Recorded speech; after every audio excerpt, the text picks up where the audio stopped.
제16장.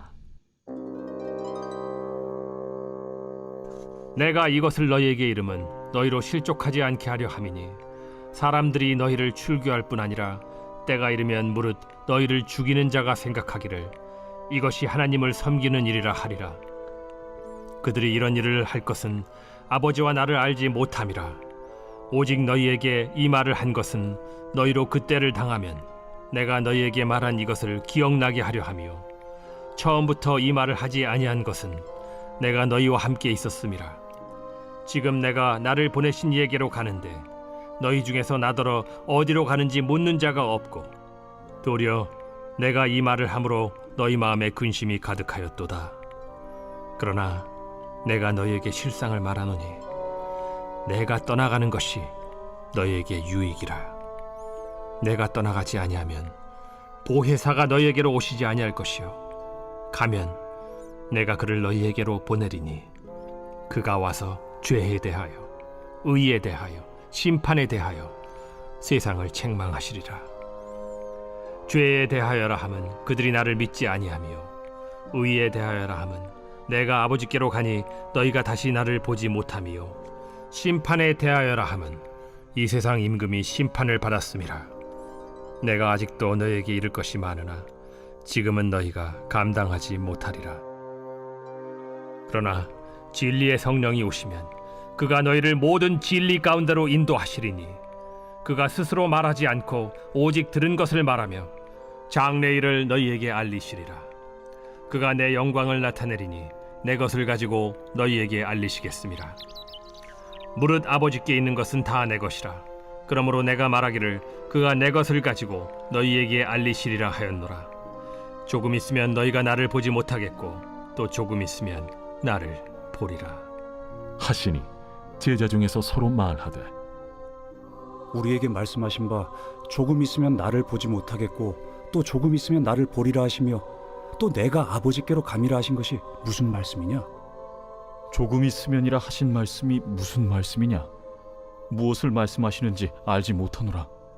예수께서 그 묻고자 함을 아시고 이르시되 내 말이 조금 있으면 나를 보지 못하겠고 또 조금 있으면 나를 보리라 하므로 서로 문의하느냐? 내가 진실로 진실로 너희에게 이르노니 너희는 곡하고 애통하겠으나 세상은 기뻐하리라. 너희는 근심하겠으나 너희 근심이 도리어 기쁨이 되리라. 여자가 해산하게 되면 그때가 이르렀으므로 근심하나 아기를 낳으면 세상에 사람 난 기쁨으로 말미암아 그 고통을 다시 기억하지 아니하느니라. 지금은 너희가 근심하나 내가 다시 너희를 보리니 너희 마음이 기쁠 것이요 너희 기쁨을 빼앗을 자가 없으리라. 그날에는 너희가 아무것도 내게 묻지 아니하리라. 내가 진실로 진실로 너희에게 이르노니 너희가 무엇이든지 아버지께 구하는 것을 내 이름으로 주시리라. 지금까지는 너희가 내 이름으로 아무것도 구하지 아니하였으나 구하라. 그리하면 받으리니 너희 기쁨이 충만하리라. 이것을 비유로 너희에게 일렀거니와 때가 이르면 다시는 비유로 너희에게 이르지 않고 아버지에 대한 것을 밝히 이르리라. 그날에 너희가 내 이름으로 구할 것이요 내가 너희를 위하여 아버지께 구하겠다 하는 말이 아니니 이는 너희가 나를 사랑하고 또 내가 하나님께로부터 온 줄을 믿었으므로 아버지께서 친히 너희를 사랑하심이라. 내가 아버지에게서 나와 세상에 왔고 다시 세상을 떠나 아버지께로 가노라. 지금은 밝히 말씀하시고 아무 비유로도 하지 아니하시니 우리가 지금에야 주께서 모든 것을 아시고 또 사람의 물음을 기다리시지 않는 줄 아나이다. 이로써 하나님께로부터 나오심을 우리가 믿사옵나이다. 이제는 너희가 믿느냐? 보라, 너희가 다 각각 제 곳으로 흩어지고 나를 혼자 둘 때가 오나니 벌써 왔도다. 그러나 내가 혼자 있는 것이 아니라 아버지께서 나와 함께 계시느니라. 이것을 너희에게 이르는 것은 너희로 내 안에서 평안을 누리게 하려 함이라. 세상에서는 너희가 환난을 당하나 담대하라. 내가 세상을 이기었노라.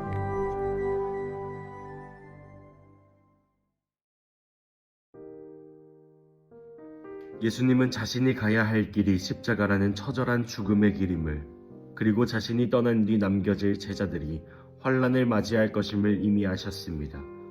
그래서 주님은 입을 열어 가장 먼저 핍박에 대해 말씀하십니다. 이것을 너희에게 이름은 너희로 실족하지 않게 하려 함이니. 여기서 실족하다는 말 헬라어 스칸달리조는 단순히 발을 헛디디는 수준이 아닙니다. 사냥꾼이 놓은 치명적인 덫에 걸려 영혼이 산산조각나고 결국 신앙을 포기하는 배교의 상태를 의미합니다. 예수님은 제자들이 환란을 당할 때 왜 하나님은 나를 돕지 않으실까라며 당황하여 무너질까봐 미리 마음의 준비를 시키셨습니다. 사람들이 너희를 출교시킬 것이다. 당시 유대 사회에서 출교는 사회적 사형 선고였습니다. 회당에서 쫓겨난다는 것은 단순히 예배를 못 드리는 것만이 아니라 가족과 친구로부터 버림받고 경제적 활동이 완전히 차단되는 것을 뜻했습니다. 주님이 떠나신 후 제자들이 마주하게 될 환란은 결코 가벼운 일이 아니었습니다. 하지만 더 가슴 아픈 사실은 주님을 따르는 이들을 죽이려는 사람들이 스스로 이것이 하나님을 섬기는 일이다 라고 믿는다는 점이었습니다. 종교적 열심이 영적 무지와 만날 때 잔인한 폭력으로 나타나게 됩니다. 그들은 성경을 읽고 율법을 지켰지만 정작 하나님 아버지와 그분이 보내신 아들 예수를 인격적으로 알지 못했습니다. 이 무지가 모든 박해의 뿌리가 되는 것입니다. 예수님은 이 고통스러운 미래를 처음부터 말씀하시지 않았습니다. 주님이 이 땅에 계실 때는 그 핍박이 주님을 향했기 때문입니다. 하지만 이제 주님이 떠나실 시간이 되었기에 제자들이 그 핍박을 온몸으로 받아내야 할 시간이 왔기에 주님은 무거운 마음으로 이 사실을 말씀해 주십니다. 주님의 말씀을 들은 제자들의 얼굴에는 근심이 가득했습니다. 사랑하는 스승이 떠난다는 사실은 세상이 무너지는 일이었으며 그 뒤에 나타나게 될 환란도 두려웠기 때문입니다. 그런데 예수님은 곧이어 놀라운 역사를 선포하십니다. 내가 떠나가는 것이 너희에게 유익이라. 예수님이 제자들 곁을 떠나가는 것이 어떻게 유익이 될 수 있을까요? 그것은 바로 뒤이어 보혜사 성령께서 오시기 때문입니다. 육체로 계신 예수님은 시공간의 제약 속에 한 번에 한 장소에만 계실 수 있었지만 성령님은 시공간을 뚫고 모든 믿는 자의 심령 속에 동시에 거하시며 영원히 떠나지 않으시기 때문입니다. 그리고 성령님은 파라클레토스, 즉 우리 곁에서 우리를 돕고 변호하며 위로하시는 분이시기 때문입니다. 예수님의 떠남은 성령님께서 오시기 위한 필연적인 일이었습니다. 성령님께서 오셔서 가장 먼저 행하시는 사역은 책망입니다. 여기서 책망은 법정에서 증거를 제시하여 잘못을 완전히 드러내는 것을 뜻합니다. 성령님은 죄에 대하여, 의에 대하여, 심판에 대하여 세상을 책망하십니다. 세상은 예수를 믿지 않는 것이 얼마나 본질적인 죄인지 몰랐습니다. 도덕적인 실수보다 더 무서운 죄는 생명의 근원이신 창조주를 거부하는 불신앙입니다. 세상은 자신들의 의가 옳다고 믿었지만 성령님은 부활하여 승천하신 예수님만이 유일하고 완전한 의임을 증명하십니다. 성령님은 세상 임금인 사탄이 십자가 사건을 통해 이미 심판받았음을 선포하십니다. 사탄이 여전히 기승을 부리는 것 같지만 이미 사형 선고를 받은 죄수와 같습니다. 성령님은 이 영적인 진실을 폭로하십니다. 또한 성령님은 우리를 모든 진리 가운데로 인도하십니다. 예수님은 제자들이 아직 영적으로 성숙하지 못해 다 이해하지 못하는 깊은 하늘의 비밀들을 성령께 맡기셨습니다. 성령님은 철저히 예수님의 것을 가지고 우리에게 알리시며 하나님 아버지의 계획을 우리 영혼에 비추어 주십니다. 성령님의 가장 큰 특징은 자신을 드러내지 않고 오직 예수 그리스도의 영광만을 나타내신다는 점입니다. 그래서 우리가 성령 충만함을 입을 때 우리 입술에서는 내 자랑이 아닌 오직 예수 그리스도의 이름이 드러나는 것입니다. 성령님은 과거에 주님이 하신 말씀을 생각나게 하시고 현재 우리 인생의 문제를 진리로 밝히시며 장래에 임할 하나님 나라를 소망하게 하십니다. 이제 예수님은 조금 있으면 이라는 주제로 말씀을 이어가십니다. 조금 있으면 나를 보지 못하겠고 또 조금 있으면 나를 보리라. 이 말씀에 제자들은 서로 말합니다. 그 조금 있으면이 도대체 무슨 뜻인가? 예수님께서 말씀하신 이 조금은 주님의 죽음과 부활 사이의 사흘이었고, 더 나아가 성령 강림과 주님의 재림의 종말론적 시간을 의미했습니다. 주님은 제자들이 당황한 것을 아시고 이를 해산하는 여인의 비유로 설명해 주십니다. 아기를 낳는 여인은 죽을 것 같은 고통을 겪지만 새 생명이 태어나는 순간 그 고통은 간데없고 오직 기쁨만이 남습니다. 십자가는 제자들에게 해산의 진통이었습니다. 주님이 무덤에 계신 동안 제자들은 곡하며 애통하겠지만 세상은 이겼다고 기뻐할 것입니다. 그러나 그 슬픔은 잠시뿐입니다. 부활하신 주님을 만나는 순간 그 슬픔은 기쁨으로 변할 것이며 그 기쁨은 세상 그 누구도 그 무엇도 빼앗을 수 없는 영원한 것이 되는 것입니다. 이어서 주님은 새로운 시대의 기도를 가르쳐 주십니다. 지금까지는 제자들이 주님께 직접 구하지 않았지만 이제는 예수님의 이름으로 구하는 시대가 열리는 것입니다. 주님의 이름을 힘입어 하나님 아버지께 직접 나아갈 수 있게 된 것입니다. 이것은 엄청난 신분의 변화입니다. 예수의 이름으로 기도할 때 하나님은 남이 아닌 아들의 친구로, 사랑받는 자녀로 대하시기 때문입니다. 주님은 약속하십니다. 구하라 그리하면 받으리니 너희 기쁨이 충만하리라. 그리고 주님은 아주 중요한 사실을 말씀해 주십니다. 주님이 중간에서 억지로 하나님을 설득해서 우리를 사랑하게 만드시는 것이 아니라 27절의 말씀처럼 아버지께서 친히 너희를 사랑하시기에 기도에 응답해 주신다는 것입니다. 다시 말하자면 우리가 예수님을 믿고 사랑하기 시작할 때 하나님 아버지는 이미 자발적이고 무한한 사랑으로 우리를 품고 계십니다. 하나님께서 우리 기도에 응답하시는 것은 바로 이 하나님의 자발적인 사랑에 근거한다는 것입니다. 이제 예수님은 비유가 아닌 직설적으로 말씀하십니다. 나는 아버지께로부터 나와서 세상에 왔고 다시 세상을 떠나 아버지께로 가노라.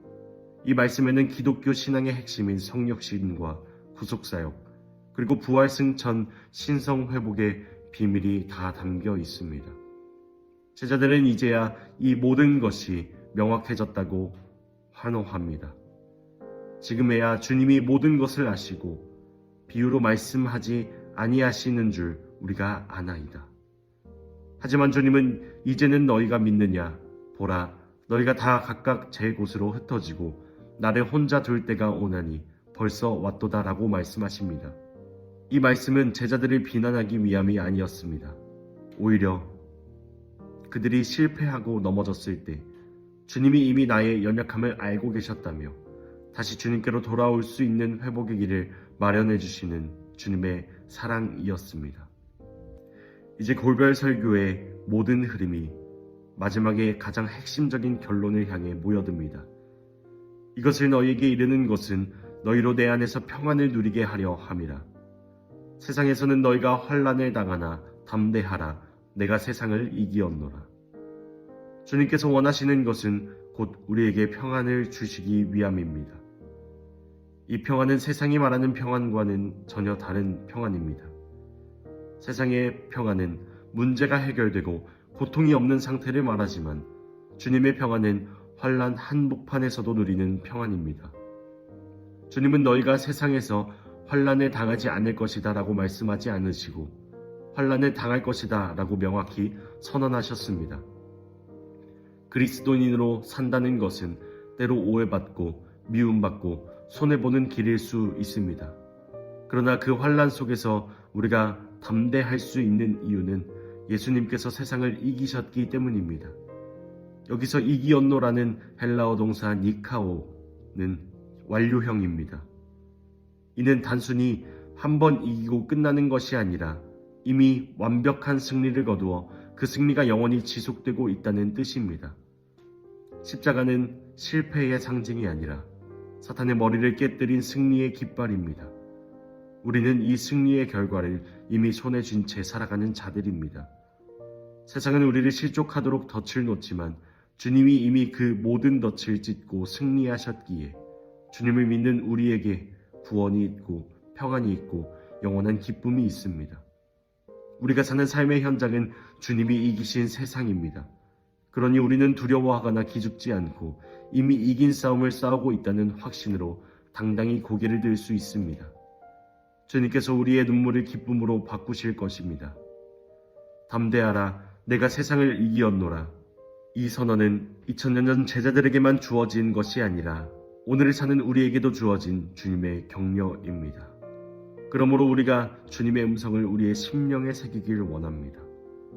성령님께서 늘 우리와 함께 계시며 하나님 아버지께서 무한한 사랑으로 우리를 사랑하시며 예수님께서 승리를 보장하십니다. 이런 하나님의 완벽한 보호 아래에 참된 평안을 누리는, 더 나아가 세상 속에서 날마다 승리하는 우리 모두가 되기를 주님의 이름으로 축복합니다.